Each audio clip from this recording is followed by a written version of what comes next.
There's an ideological fire spreading across the world, proclaiming that it will be the solution to all of the world's problems.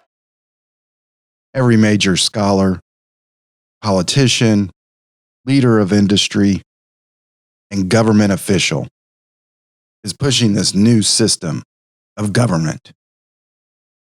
What exactly is this Great Reset that seems to have come out of nowhere?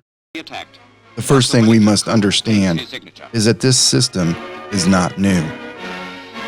And in order for us to understand what this Great Reset is, we must look to our past, to the roots of this ideological system.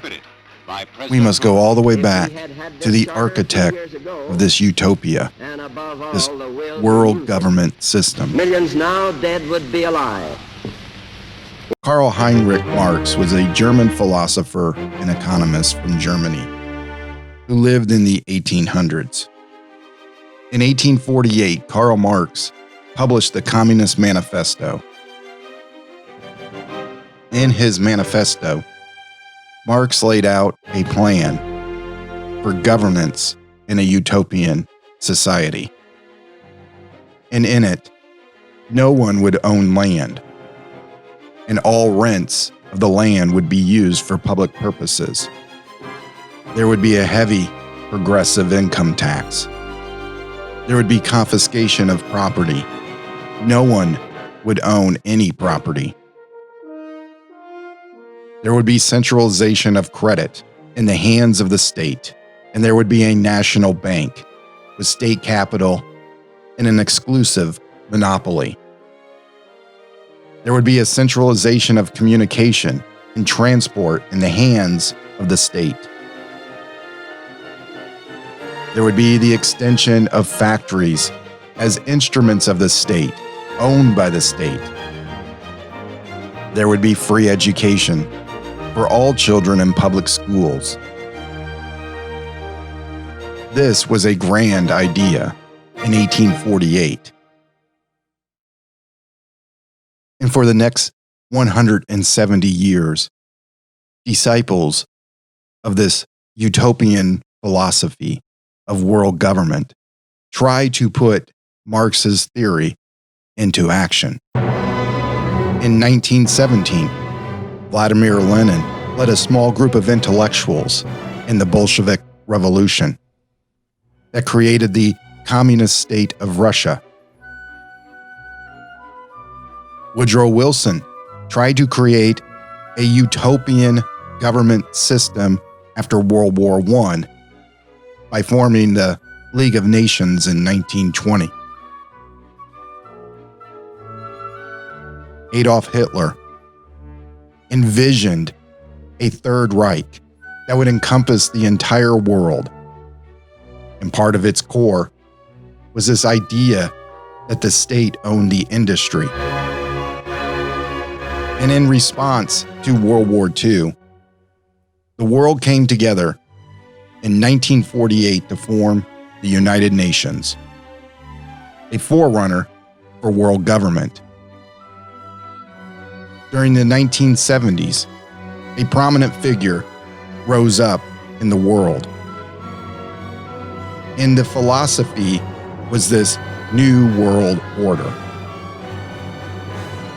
In 1990, the President of the United States declared A new world order. that we were in a new world order. Which leads us to the present time. And under the tutorship of Klaus Schwab, the World Economic Forum is pushing this Great Reset. So what exactly does this Great Reset want for the world? Welcome to the year 2030. Welcome to my city, or should I say, our city. I don't own anything. I don't own a car. I don't own a house. I don't own any appliances or any clothes. It is imperative that we reimagine, rebuild, redesign, reinvigorate, and rebalance our world.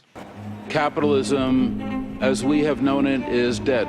This obsession that we have with maximizing profits for shareholders alone has led to incredible inequality and a planetary emergency.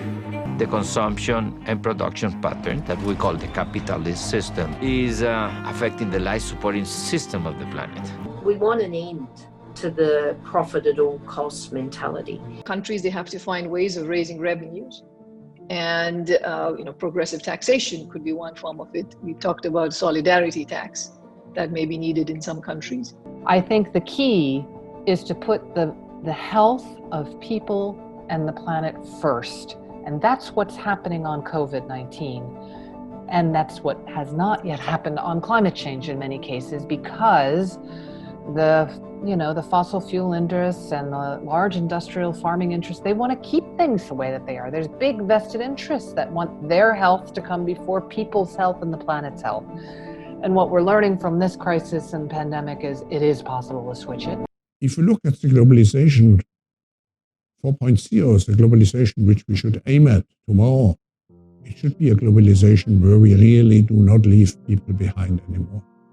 So social safety nets, tax systems which make sure that we do not have a too large gap. We need a new approach to global governance, which is much more stakeholder-based, multi-stakeholder-based. We have to be aware of the tremendous consequences of the fourth industrial revolution, and we have to prepare for this revolution. Does this sound familiar?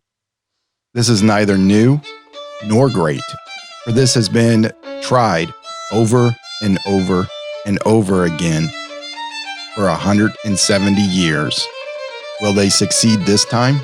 Will the world now become this utopia that Karl Marx envisioned in 1848? Only time can tell.